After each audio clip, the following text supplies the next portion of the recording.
See, I kept it short and sweet. And Jillian has swept all... Oh, no, she put them in here.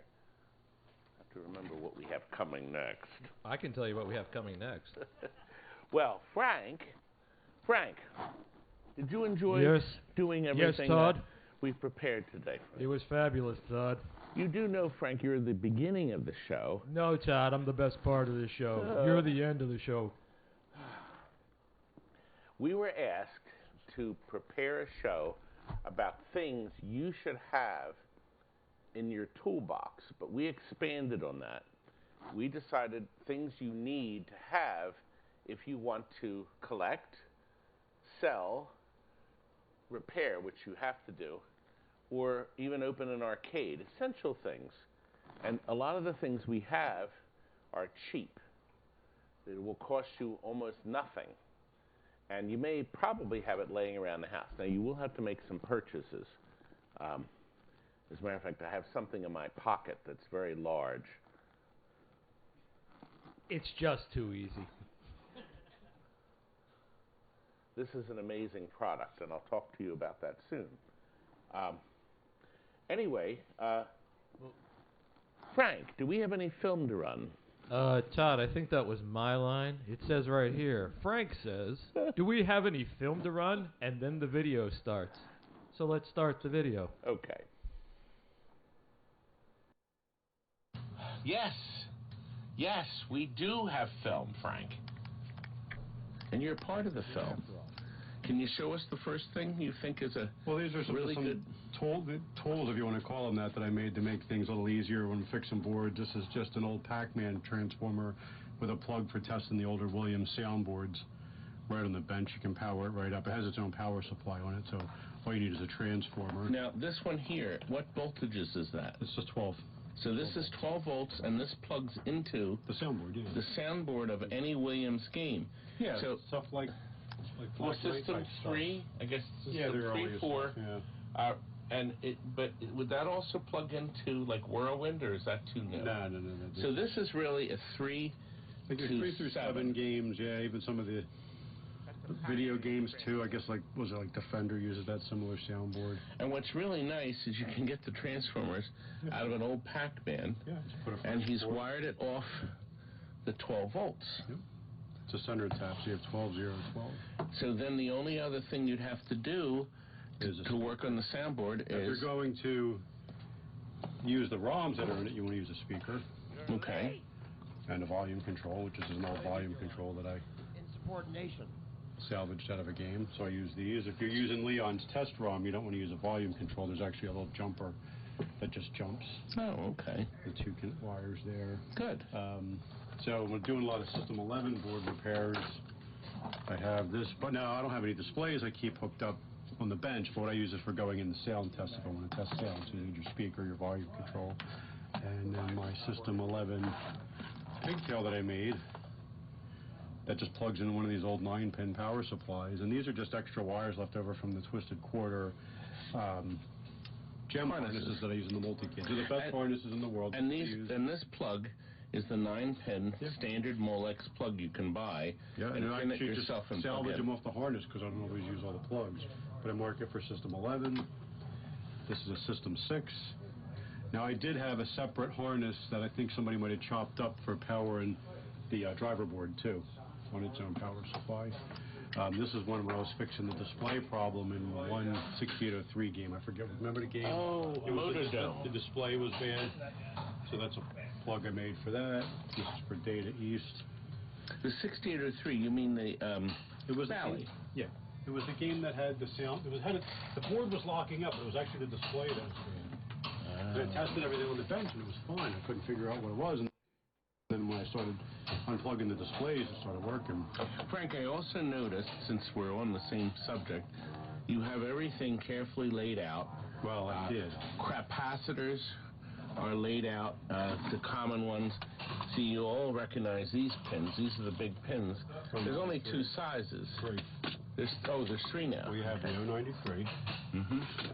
Then you have the 084, which are like in your Pac-Man style connectors. Okay. So these are the solder tail ones, the 093s that you use to replace the 9 the 6-pin and then the 12-pin power input connectors on the Williams power supplies, the ones that always burn up. Good, the 12-pin connector, I think it's a 12-pin, yeah. I don't have a power supply right here to show you. Well, what I really like, Frank, is right on the front, you've ordered the reorder information, Mauser, for instance. Who I get it from and what their phone right, number is. who has the Jamco. We've also been discovering now that end-of-life parts are now hitting us. These are the little guys, the 062s. They're usually the pins that are used in the white and black connectors in the Williams games that people tend to get mixed up. Now, these capacitors just came in. You can see we're one of the few people, I think, that actually changed them all. Everybody kind of skips it or changes the one that's blown up. But it always seems to be best to change every one. Now this one's handy. This is for testing your computer-controlled lights. It's got a diode in line, and the red wire and the yellow wire, same as what the game uses. And I actually use this several times when I'm trying to troubleshoot a problem, like on a shuffle out that uses an interconnect board. You have one plug, that's the light data coming from the logic board. Then you have two outputs. One goes to the pin section, the other goes to the Playfield. Oh. So you can just probe and see what the problem is. You can probe it right on the board, or use it to trace down, or you can actually test the socket. Well, is it the diode that's bad? Is it the socket that's bad, or is it the bulb that's bad? You know? Wow, so that you could use that for pinballs, yeah, shuffle bowling. And you could do the same thing just with a switch, and you could use it for testing switches too. Just put alligator clips on, so if you're trying to figure out a switch problem, just a couple of little things that make life easier, makes it go a little faster. But didn't Ringo Starr once say, "It don't come easy, you know it don't come easy"? It does when you have the right tools. Oh. And you know what to do with them. But you obviously do not. I don't. And that's because I'm a piece of trash, right? Trash gets picked up. Listen, one last thing I want to show. This wonderful solder. This is lead-free solder. It's about $20, $30 more a roll when you purchase it. Well, that stuff's about $38. You used to pay $80 a roll. Yeah, well, we used to have to buy silver solder. There was no lead-free solder. You do my volume pot. You who? My volume pot. You curled it all up together. No, that's my harness. I don't know. I need that. Does anybody remember the volume pot? Where is? We'll have to go back and watch in the video. And you can buy the lead-free solder, this brand from Jamco. And you know what? Here's the best thing about it. Look on the other side. Is the label still there with the part number? There's the part number. Jamco number. All right. One roll will probably last you forever. Yeah, see, it's nice and thin. You're just working on your own stuff. But the other nice thing is you're not breathing in the lead. Now, and we do, because you're sitting here, like, reheating all the pins. And it takes forever. This thing's sitting up here. No, that's not doing a lot of good up there. Nope. Now There's no room for it down these here. are all other capacitors. Cash pans are perfect to store this garbage. So these are cap kits. Okay. 18,000. There's not many that use 10. But we have an 8. Actually, I think he put. No, these are the 10s. These are the 10s. So we really should get rid of them because I don't think you're using them anymore. Oh, what was that? Listen, the other thing is too. You should have a shelf for flybacks. Okay. That way you can keep track. A shelf of power supplies. If you have the room, these are the newer style, computer style power supplies. Nobody's bought more power supplies. Nobody's bought more power supplies than me. That is right. And now I'm going to show you the best contact cleaner in the world. This is critical to be on your shelf. Max Pro's contact cleaner. This is fantastic. We've been using it for 20 years. It's great for taking off adhesive, and it won't hurt paint. That's right. I don't use goof off or Goo Gone or any of that crap. A little bit of that, delicately. It's amazing. And so right off. it cleans contacts, it dissipates. This stuff is great. Companies in Florida, Max Pro, and you of course you have to buy it by the case. So there's 12 in a case. And we'll go through cases. cases. It makes a great flavoring for your coffee, too.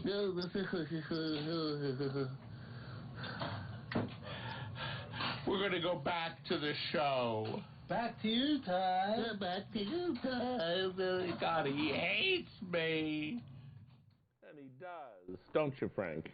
That was so professional. I thought it was cute. Of course Well, you did. I got that. I'll leave that up on the screen. But, no, it's not stopping. Oh, no. It's not stopping, Jillian. No, it's not stopping. We're getting too far ahead. I don't think that the touch screen thing doesn't work. Because it's not a touch screen. Well, that would the be a pad problem. doesn't work. This should move the cursor around. I'm not stupid. Well, okay. Let's not get carried away. too far. We just freeze it on. Well, no, go a little further. It's a laptop, not a mega touch screen. Anyway. How many TNT employees does it take to run a laptop? None, because they usually call me and have me do it for them. Correct answer. That's true. Another essential is this. We've already started using it, but this is a course. The company we buy these from is the Eraser Company in New York. This is $60. It'll last you your lifetime and your kids. We go through a lot of them, but when you use them, you cut away the blue and you continue using them. You must keep Mr. Fingers away from the top because the fiberglass will get embedded in your fingertips like these gentlemen. Terry hasn't had the joy of that yet, but this eraser, I just want to play it and then stop it. Let me see. It says play. It's the space bar. Okay, there it is. So that, if you want to jot that down, there's their phone number. Now, of course, do not buy the red. That's fine. It's worthless. We tried one. I've been using these for 40 years. When I first started buying this, it was $12, and now it's $60. Excuse me. They make a smaller one, but this is model BR2 and the slash is C. You will love it because you can not only clean the boards, the edge connectors, and the pins on your old Williams games. If you're not changing the pins, you can brush them. You can also use this to clean up acid that's on the board. Now, they make smaller ones. This is the biggest one. I won't tell you what we call it, but this is children present. Todd, will that also clean off any flux residue that may be priorly on the board? Yeah, some people say it's too harsh, but you can buy a smaller one. They come in small as pens. Now, we found this product, next you're going to see, on Amazon, and this seems to work well. They call it a scratch brush, okay, and these are only $10. I would suggest if you buy one, you buy refills immediately. Are they the ones made in Germany? Yes, Yeah, Center City, Germany. Those are brutal. They flake real bad and they get in your fingers. So you need a fine pair of tweezers and a lighted magnifier, else it'll get in your finger and you'll never find it. Well, there's no doubt we so like the others they better. work. They do. But the eraser ones are the best. You never get fine. Always coarse. Never get fine. They're completely worthless. Unless you're working on Swiss watches. Tiny little things. But if you're really tight on your budget, it'll get you by. Just be careful using Which is true. Now now I'm going to show you the cheapest, neatest little thing you can buy. You're going to have to spend 59 cents from Marco. That is this thing. This is a coiled up alligator clip, but it's on a stiff piece of wire. So it'll hold something in air while you solder it. Now, in this case, the person who had this put a screw through it to hold it to his desk. So he actually mounted it on his desk or you can mount it in the game or wherever you're working so it doesn't flop over. And we do a lot of business with Marco. You can order something on Saturday from Marco, and they'll have it packed and ready to go out Saturday if they have a pickup. Usually you have to wait until Monday, but they ship stuff out within the same day or the next at the latest. Yep. Yeah, they are shipping 7 days now. They are? Okay. Yeah. So they're doing Sunday now. And to Todd's point, I mean, that is fabulous, especially for holding small things that you're trying to solder, or even if you're working on small parts. The base is not very heavy. It's nice, but it's not that the part that has the Marco logo isn't very heavy. But a couple of spring clamps, small ones, you literally can put that anywhere, and you'd be amazed at how often it comes in handy. Johnny, have you used one yet? I have not, okay. But I would like to say about Marco's service is Frank and I recently did a Playfield swap. We had a small time window to do it, and we had probably about 2, maybe 3 times we needed something I wasn't expecting, and we placed an order with Marco, and it showed up really quick, and we were able to get the project done. Yeah. Great, folks. And if you ask, they'll also ship next day if you're really in a rush.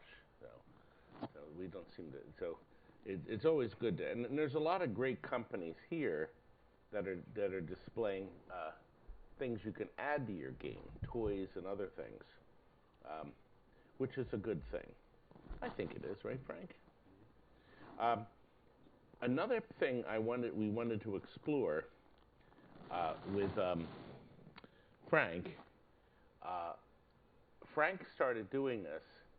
At first, I actually thought he was out of his mind. However, you can go and buy a gallon of Simple Green and do an awful lot of stuff with this. And we keep it always poured and ready to go by our slop sink, our service sink. Frank is very thorough. And Frank, you want to take over and I'll start the video? Yep. Yes. Look at the script. Yes. So, but you can talk and add things. So you asked for an ugly board that we could demonstrate cleaning with Simple Green. Is that enough for you? Good. Frank, these people, there's children out here. Well, they shouldn't be at a pinball show. They should be in school. But it's not school day. It's Saturday. On my bus. Oh, Frank. So this board's just really dusty. But when you get boards out of shuffle alleys, because they're usually in bars, they're tar covered. It's disgusting. But they clean up real nice. Nicotine, yeah. It's only on shuffle alleys. I mean, I never see a pinball machine like that. Well, let's see what you can do with this one, baby. How much money you got? I can do a lot. I'll tell you what. Stop at 20 hours. No more than 20 hours. Spend $2,000 on this thing? I'm going to pay you $30 an hour, 20 hours to clean that baby up. It's $100 an hour.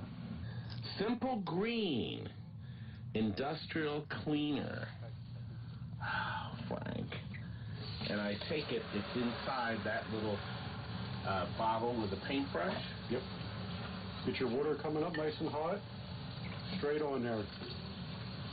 Slather it on. I like things that are slathered. I bet you do. Especially all over your face. Yeah.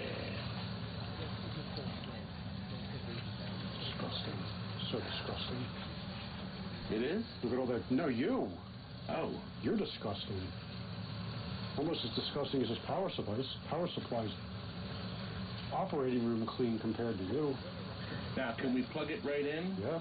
Good. Yeah, you can do whatever you want. See all the sludge on there? Would Data East be happy? I really don't care. Actually, this would be Sega. The Sega Corporation. See all the sludge, and then start adding a little bit of water to your brush. That'll help break up the rest of it. Sometimes you need a little bit of water. Just to... I want to get a shower now. Oh, my God, right in my ears. How's the matter with you? Why do you have to be so disgusting? I'm trying to entertain you. You're screaming in my ear. But that's part of the fun. When I break your neck, that's going to be the fun. I'm done with this. Why? Rinse the damn thing off. still sludge and dirt on it. That's because you were holding it. It was brand new. This was actually a new old stock power supply that I handed it to you. And then it got all filthy. But Frank.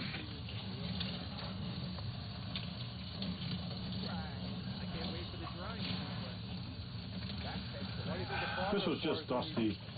Like I said, the ones in shuffle alleys, the boards and power supplies, usually nicotine covered. You just see the water turn this filthy, yucky brown as you're cleaning it. At least our slop sink is clean. Well, compared to the rest of the place, yeah. So, Frank, people are going to think we're nothing but trash here. They know the truth. Put it in front of a box fan for about 2 hours. It'll be dry and ready to go. And this is a special deluxe box fan, right? Yes, it's Amazon choice. Amazon's choice. Take it. Set it there. That's it. That's it? That's it. And then... is it dry now? About 2 hours. Done. Dry yet? Oh. 2 hours later, she's dry as a bone. And it's as clean as a whistle. Now you can work on it. Change the caps. Change the caps. Fix Change it. the connectors. Now the boy's busy over here. Always has broken fuse clips. Go check the fuse clips. Good. We always keep drawers of them. Now look, the boy over here is using another essential tool. A solderer. A combo. So this is when we change the capacitors. Now, these wouldn't be considered a tool, but they certainly would be considered dried out.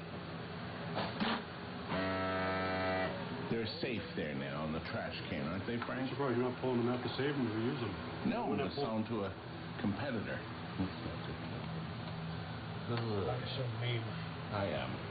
Yeah. Another good tool, actually, Frank, look, is what we call a Luxo lamp. Nobody calls it that. So that's what they call them. I mean, Who's that? everybody. Who's everybody? Of course, they're now no more round fluorescent tubes. Now they're LED. Good stuff, Frank. Oh, yeah. You say so. LED, so you can leave them on all the time. Can't you, Frank? Frank is nodding yes for those of you who are not watching the video. Frank is in numb right now. I don't know why we're here. We filmed the whole thing. We should have just filmed it, put on the play, and could be playing games or something. No. Why are we doing a seminar? He tears me apart every chance he can. Frank, the videos are good. I'm just pointing out. But the pointing out MC is obvious. better. We have to give Todd his spotlight. We can have it. I crave that. My one desire is to be called sire. That is what I'm shooting for. Good luck. Well, we've reached the part that we have with Chuck. Oh, I Frank, was you're hoping we done. reached the end. No? No, you have an important part. Oh, what am I talking about? Well, Let's see. Remember we went over this morning. I know, but you wrote it and I can't read it because you write like a physician. No, it's clear. Watching I know. grades and I something. know. So when you're talking about, I mean, as Todd said in his introduction, we expanded the scope of this seminar to kind of be as encompassing as is possible when it comes to restoring or working on games. And let's face it, most of us are doing restoration work. That work's going to fall into two categories. First, you got your mechanicals, the kind of stuff that Frank's been working on, the kind of stuff we've been talking about, doing your boards, doing your rebuilds on your mechanicals, all that kind of good stuff. And we could spend hours talking about that. If Todd had his way, we'd have videos that were hours long of mechanical rebuild. Funny you mention that. We have some. We actually... However, to keep everybody on track... And awake, absolutely. The other thing that we focus on a lot is aesthetics. I mean, we all want our games to look good, whether we're reselling them, whether we're keeping them, whether we're showing them, whatever the case happens to be. John, you're going to talk about a couple of things, right? You're going to talk about painting, and you're going to talk about Bondo. That is correct. So we'll get a little deeper into those couple of things.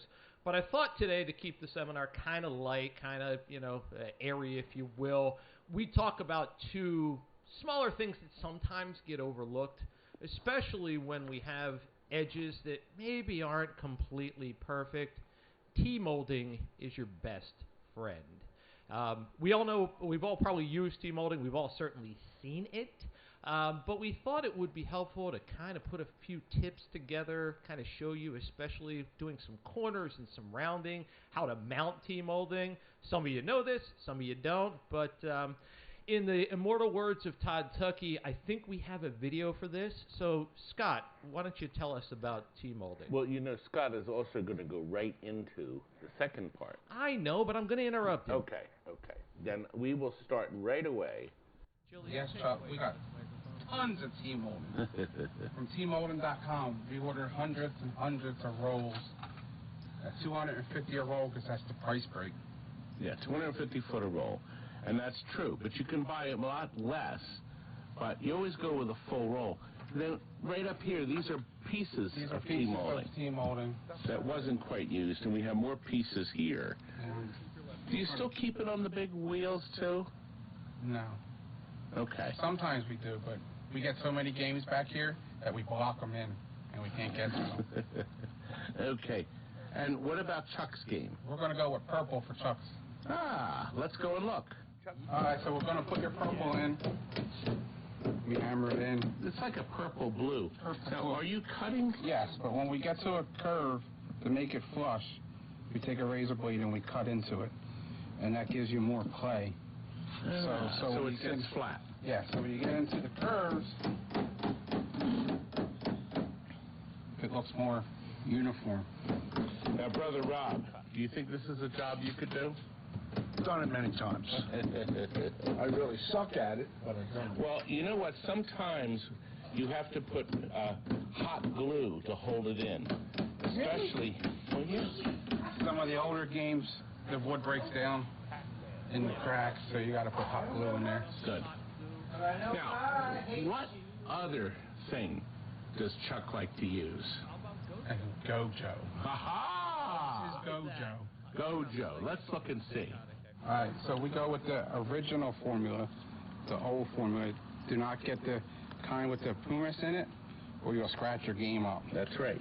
The original formula was formulated in the early 60s. Who is the man that brought this to us? John Sheehan. That's right. The man. John was here for years, wasn't he? He was a legend. He was a legend. Is a legend. And he used to sit here at this one here. And he retired at 89. That creep! Before, my official retirement's 100. And he left early, didn't he? Yes. But he brought us Gojo. And you can clean your hands with it. Well, that's the end result. But never damage the playfield with that. So you use the Gojo first, right? Yeah. And you get everything nice and clean. After everything's wiped off and dried, then that's when you use... mill wax. That's right. You slosh that on, and baby, you buff it down, and you got a nice shiny playfield. Like from the store. Like from the store. Now, isn't Chuck full of good ideas, too? Yes. And he brings us lots of cake. That's the plus, right, Chuck? Absolutely, Todd. And just a little reminder about Gojo. You have a lot of products that are available, particularly for cleaning pinball play fields. But as we all know, you need to be a little careful about that. The simple green stuff you can use for certain things, but when you're looking for something that's going to get a fair amount of embedded dirt or crud off of the play field, some of you probably already know that stuff is fabulous. You don't want to be too aggressive with it. You know, too aggressive is going to get you scratches. Too aggressive is going to give you more grooves. It'll pick up dirt. But a little Gojo, and then as Scott pointed out, waxing over the playfield once you used it. You know, they've been fabulous. We've gotten great results as far as that's concerned. So always start with something a little less than that. But if you need something a little stronger, a little Gojo, keep it moving. And again, less is more. Yes, that's true. And I should point out, the Gojo is used when you have everything off the playfield. Absolutely. And then after you put everything back on, that's when you put the mill wax on. Absolutely. You could also, we did mention that the posts, we put brand new posts on everything, but Steve Young has tons of posts. We also put clear posts we stopped using colors. We let the LED choose the color. So you put the LED behind the clear post, and then the game will glow. Now, that's what we do. You can do anything you want. I'm not changing. That's what we're doing. And if people don't like it, they don't have to. Oh, I don't know. They don't have to buy it. Well, anyway. Don't go changing, Todd. Don't go changing. Although I did see somebody had red on one of the games. What about the rollover targets? I was told that was stuff in there to get. Okay, well, the rollovers, we put new ones in. If you have a rollover, a star rollover, you'd be a fool not to pop it out. And for $3, put a brand new base and a brand new star in it. And you buy a clear one, and then the bulb underneath it can dictate what color it is. So if it was red, you put a red bulb in.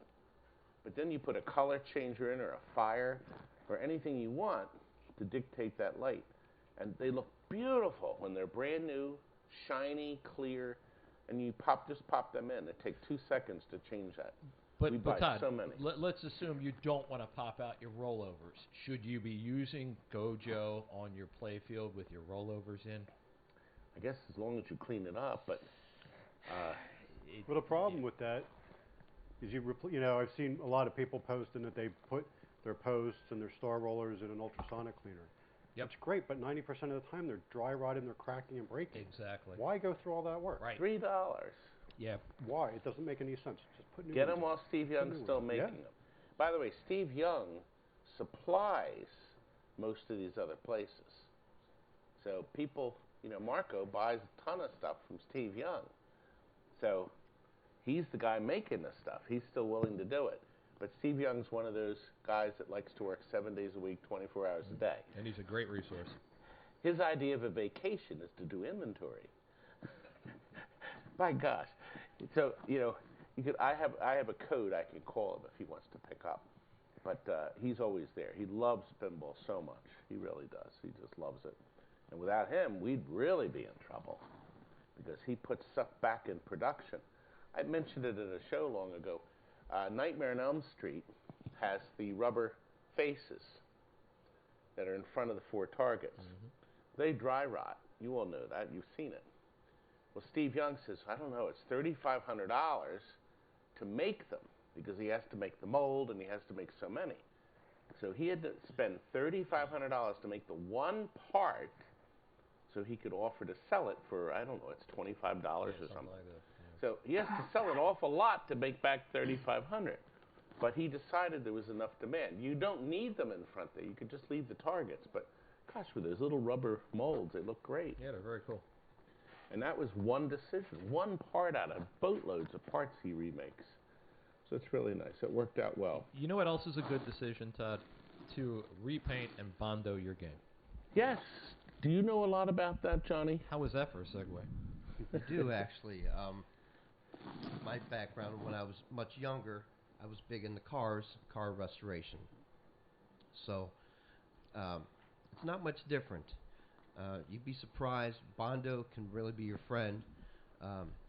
Touching up cabinets if a square corner is kind of rounded or some of the plywood is chipped off.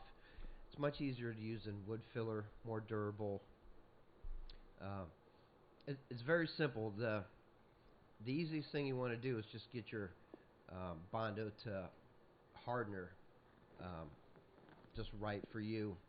If you don't use enough hardener, your Bondo's not going to be very durable. If you use too much, it's going to cure way too fast, sometimes before you're done working with it. But you'll find a happy medium really quick. Just add a little hardener. If it's not setting up, I like to set it to about 10 minutes to where it cures. But it's easy to work with. Makes any cabinet work much easier. And it tends to take paint really well, doesn't it? It does. If by some chance you don't have enough hardener or too much in it, you can heat up the Bondo with a heat gun. Just keep it a little distance away. You don't want to start a fire or anything, but heat it up. You can take a putty knife. It'll soften up. Take a putty knife, remove it, and then clean up the residue, and you could try again if you make a mistake. Now, we're going to point out, Johnny, the exact Bondo you have to buy. We've experimented with a lot of Bondo. And the one we use, you can buy from any Napa. It's now their stock item. That's right. Hey, John, I hear you're getting into painting. I'd be happy to share what I know. Hopefully, you'll learn something.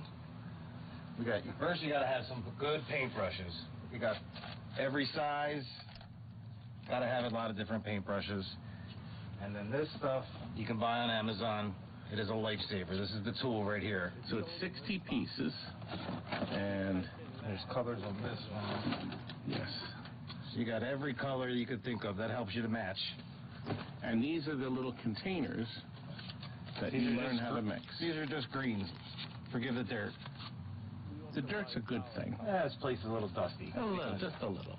Now, I see you have a complete mix, all kinds of different. Always mixing colors. And you've had this for years, haven't you? The yellow? No, the whole thing. Oh, yeah. The trays I've had for at least 10 years. They last forever. And these are paints that still stay active as long as they're closed. Yep. This is the red. This is the red that I mixed. Oh, wow, Stephen. That was all painted. Oh, wow. So that's the red. That's Pinball red. Pinball red. We can't really tell people what they are. Like, we can't say use one part of this and 3 parts of that. Every game's a little different depending on the fade, so you have to just play around with it. You got it's trial and error. You got to try. You got to mix some stuff, see how it works out. And you learned it all by test. Hands on. That's the way to go. And this Pinball has turned out really nice. It's gorgeous. So the cabinet, like me. Well, I wouldn't go that far. You wouldn't. Would anybody? No, I don't know. It's hard to say, but it's a really nice assortment of stuff. And then you can tackle it and then work with the machine, too, if you can't bring it over in the work area. So having a workspace for painting is ideal. That's important. But this is all a latex base, correct? Well, the touch-up paints are not. They are acrylic. Okay. I start with a latex base with the primary color, and then I use the acrylics, mix them together, and that's how I get my color my finished color. Now, when you're done, do you do any sealing? Sometimes we'll clear coat it if it needs it. Sometimes it doesn't need it. It depends on the machine. Okay. And usually let it sit at least 24 hours. Oh, definitely. You want to let it sit. You don't want somebody's fat fingerprints all over it. Do you think he's talking about my fingerprints? Why would you think I was talking about you? Why? Guilty conscience? Oh, boy, thanks for sharing your insight, young man. Of course. Shall we go back to the panel? Johnny, what have you found with paint? Well, first of all, don't be scared of doing any touch-up work. When I was younger, I was never good at art class and painting and stuff. But if you think back a little bit, you've probably done something and not realized it that'll help you along the way. Like maybe when we were young, we might have had coloring books where you're filling in the lines. Playfields and cabinets are the same way. Unless it's totally neglected, you can basically see where the outlines were, where the paint's missing. Just fill it in. I thought about, hey, wasn't good in art, but I used to build a lot of plastic model cars and trucks. That's no different. I bought, several different touch-up paints for building the models when I was younger. And it's the same principle. And the tiny brushes, too. Absolutely. Just give it your best. Practice makes perfect, but no matter how your touch-up comes out, you should be happier than the bare wood that is exposed from when it wears down. Well, the other thing is you can't be afraid to start over. I mean, mistakes happen. Sometimes in the touch-up, mistakes happen. Don't be afraid to make mistakes. Don't be afraid to correct them. Rarely do you get painting right the first time. I mean, depending on the touch-up, right? Absolutely. And when I built the models, they didn't, come out looking like the picture on the box, like perfect. But I know I did it, and I got better with each car I did. And we've seen a number of people that have painted their playfields in the free play area, and they've done a nice job with it. So it is possible for the average person to do it. You say that here, but when a game comes in the shop and somebody touched it up, you say, did they use a spatula? Did they use a spatula to paint You talk this? different in your shop, but here, oh, that looks so nice. So can I just take a minute, Todd, and give a shout out to Stephen, who you saw in the video, who was explaining the painting. Stephen is he's an amazing artist. He's self-taught, right? He literally started out basically figuring out how to paint. We was actually moving games. Right, correct. We lost our painter, and he said, let me go at it. Yep, and he does amazing work. I mean, he's taken playfields that I was sure were just absolutely trashed, and he just brings them back to life to the point where you almost wouldn't know that they had been trashed. And I truly believe that it's not only just talent, and he's just an incredibly hard worker as well. He's got an amazing work ethic. He's a fabulous person. But I think a little bit of it is genetic, too, because his daughter has started doing work for you as well, right? Yes, his daughter worked all summer before she started college in the fall. And she did some painting work. What did she do? Did she do the shuffle alley that she laid out the side? It was the bowling shuffle. Yes. Yeah. I think it was Alley Cats. Alley Cats, that's right. She literally took a side cabinet that needed to be created and laid the entire thing out by hand, and it was perfect. It's just unbelievable level of talent. And again, it goes back to something that John was saying, which is you start out small, you start out doing what you're good at, you determine you have an aptitude for it, and practice. But TNT is very lucky to have Stephen and his daughter. He's a master of his craft. Absolutely agree. But when you're doing it for yourself, just stay positive. It's going to turn out only as nice as the effort and patience that you put in it yourself. And if nothing else, it's always going to look better than Todd. Wait a minute. That's not in the script. Oh, sorry, I wrote that in. Or if you totally ruin it, you can have TNT do a restoration for you. That's right. When we mentioned Alley Cats, the Shuffle Alley, 2 years ago we did a trade with Arcade 1-Up, who happens to be near us. And they had bought a Star Wars from us, and then they designed the Star Wars video game from our unit. They walked around it and took their measurements, and then they traded it in and bought an Alley Cat Shuffle Alley that has been in process for 2 years. But they're coming out with a 8-foot Shuffle Alley Arcade 1-Up called Alley Cats. And it will have like 10 other games to play. There'll be 2 television sets in it. They're going to use a puck, but it'll be TV set. So 2 of them.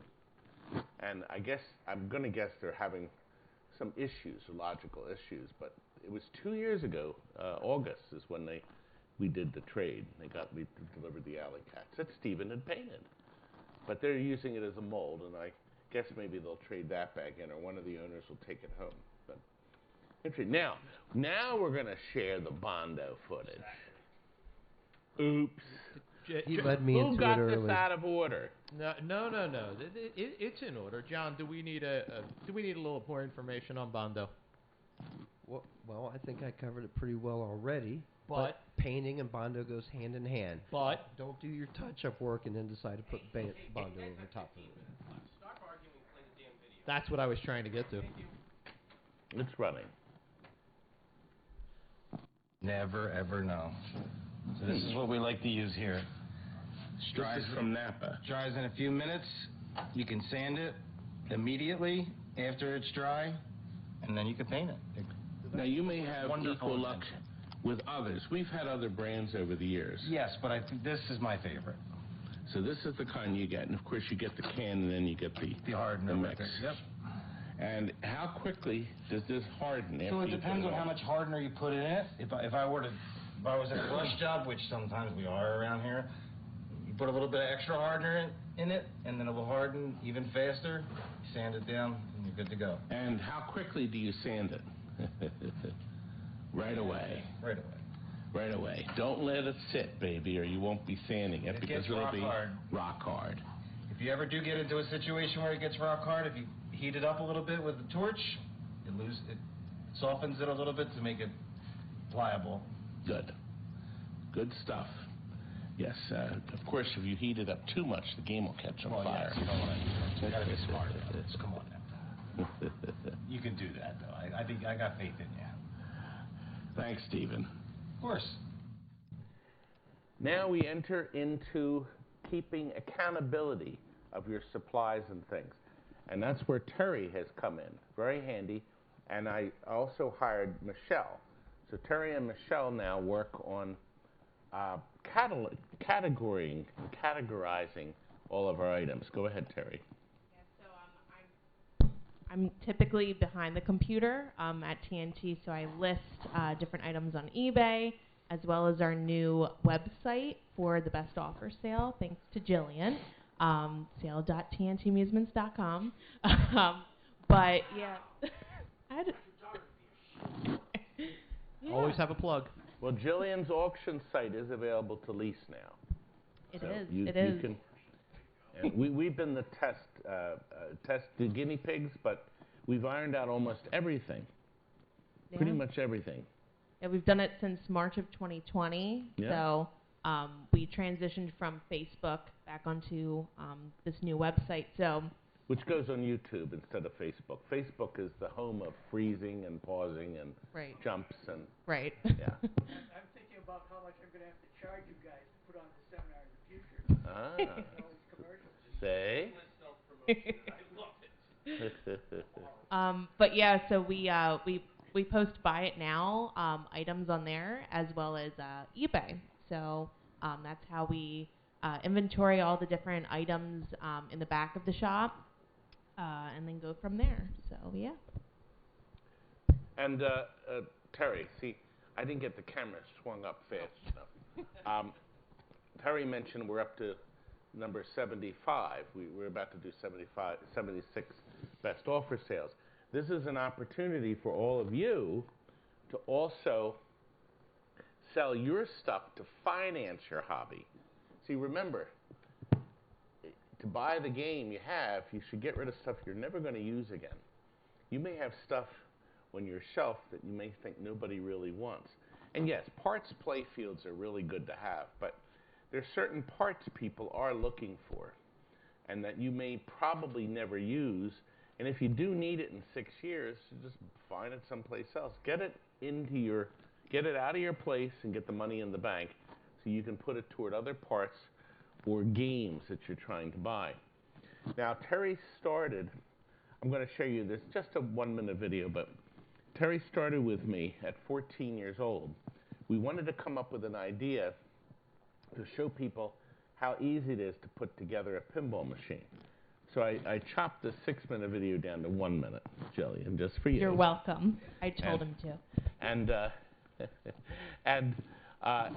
this was filmed with what we call a potato camera.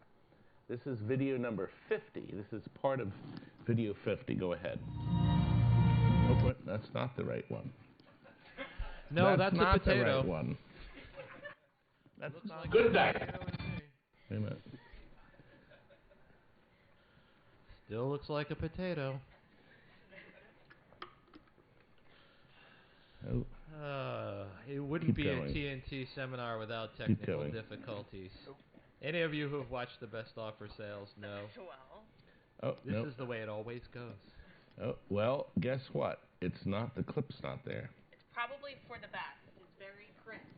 Well, we decided a sales point of selling an arcade game or a pinball machine to somebody who's never assembled it. I said, how about if we have a 14-year-old put it together? And it was a great idea. Terry thought it was a great idea. So she opens the box. Only a couple times did one of our guys assist her. But she took the bolts out of the stern. This was a Transformers limited edition, 2014. So you can see how long ago.